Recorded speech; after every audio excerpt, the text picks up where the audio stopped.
Na Zemi existuje místo, které vypadá jako z jiného světa. Domov stromů, které když naříznete, začnou krvácet. A to doslova. Jedná se o tekutinu tak vzácnou a mocnou, že ji starověké civilizace používaly k léčení. A my v Pygmy z ní dnes vyrábíme tu nejkrásnější rubínovou barvu. Tohle je strom dračí krve. Dracaena cinnamomum patří do velké rodiny dračinců. Zatímco různé druhy najdeme v Africe, Jižní Asii, Severní Austrálii, tento konkrétní druh roste pouze na Sokotře. Je to endemit, rostlina, která se vyvinula a přežívá pouze na tomto ostrově. Sokotra leží v Indickém oceánu asi 340 km jihovýchodně od Jemenu. Skládá se z pouhých 4 ostrovů a několika skalnatých ostrůvků. Odhaduje se, že Sokotra od pevniny se oddělila před 30 až 40 miliony let. A za tuto neuvěřitelně dlouhou dobu izolace se zde vyvinula naprosto unikátní flora a fauna. -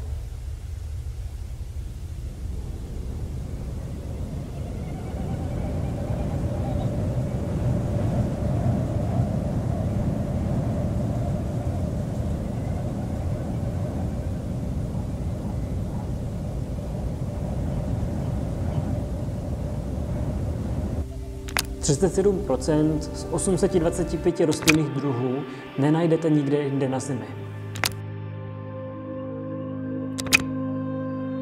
V sanskrtu, jednom z nejstarších jazyků světa, byla Sokotra známa jako Vipasukhathara, Island of Bliss, ostrov blaženosti. A když se rozhlédnete po této izolované krajině, plné podivuhodných tvarů a forem života, pochopíte, proč staří mořeplavci považovali za místo požehnané bohy. Dnes toto jméno získává úplně nový význam. Ostrov se stal posledním útočištěm pro unikátní druhy, které jinde na světě nepřežily. Sokotra je jedním z nejizolovanějších ostrovů na světě, a to nejenom geograficky. You know, when the war started, everything stopped. Tourism stopped. Also, the online it don't allow tourism to come to Socotra because the situation in Yemen so bad. Naštěstí se situace pomaličku zlepšuje. Jednou týdně přilétá letadlo z Káhiry přivážející hrstku návštěvníků. Mezi stovkami unikátních rostlin tohoto ostrova je nejpozoruhodnějším obyvatelem strom dračí krve, který překvapivě patří do stejné rodiny jako obyčejný chřest. Zatímco chřest je především známý tím, že dokáže změnit vůni vaší moči, dračí strom nabízí něco mnohem zajímavějšího – svou léčivou krev.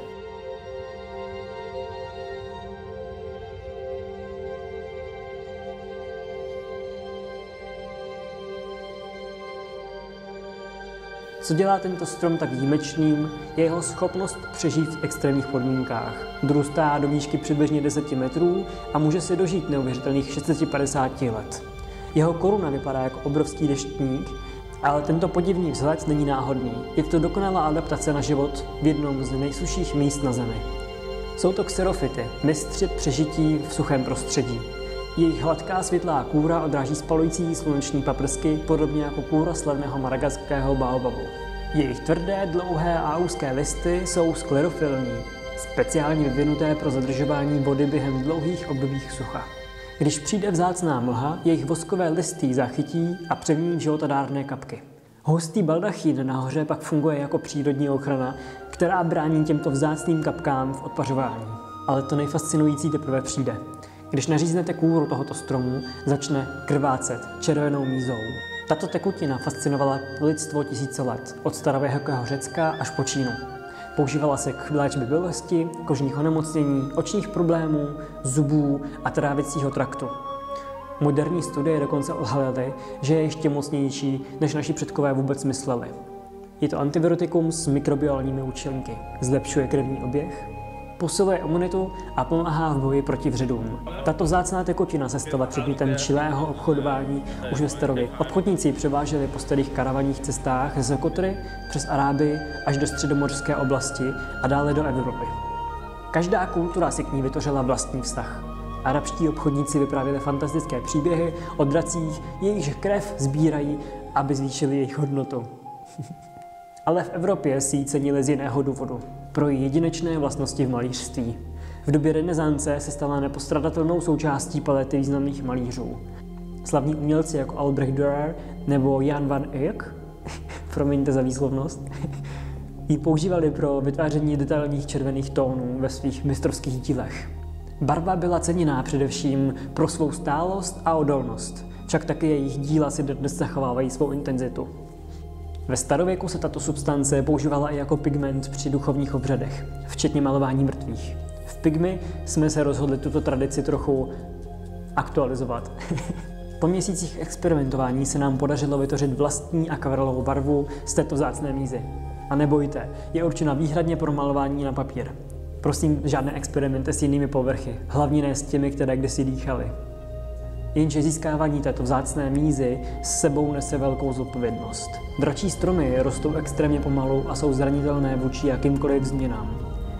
Čelí mnoha hrozbám, od nadměrného spásání domácími zvířaty přes ztrátu přirozeného prostředí až po nekontrolovaný sběr mízy. V roce 2008 sice UNESCO zapsalo sokotrů na seznam světového dědictví, ale to samo o sobě nestačí k jejich záchraně. Naštěstí místní komunita chápe hodnotu svého přírodního dědictví. Při objevování ostrova vás doprovází lidé, které zde strávili celý život. Znají terén, povětrnostní podmínky a divokou přírodu Sokotry jako nikdo jiný. Kempování se stalo jako jedním z nejšetrnějších způsobů, jak poznávat různá místa ostrova a přitom zůstat v souladu s přírodou. Proto my v Pygmy dbáme na to, aby naše získávání mízy bylo šetrné a udržitelné. Protože na Sokotře nejde jenom o vzácnou červenou barvu, jde o zachování jednoho z posledních míst na Zemi, kde příroda stále vypráví svůj vlastní příběh. We don't care about Instagram photos nor projecting an image of perfectly posed smiles. Rather, we are a community. We care about people, their collective experience, and the ability to form meaningful connections with others.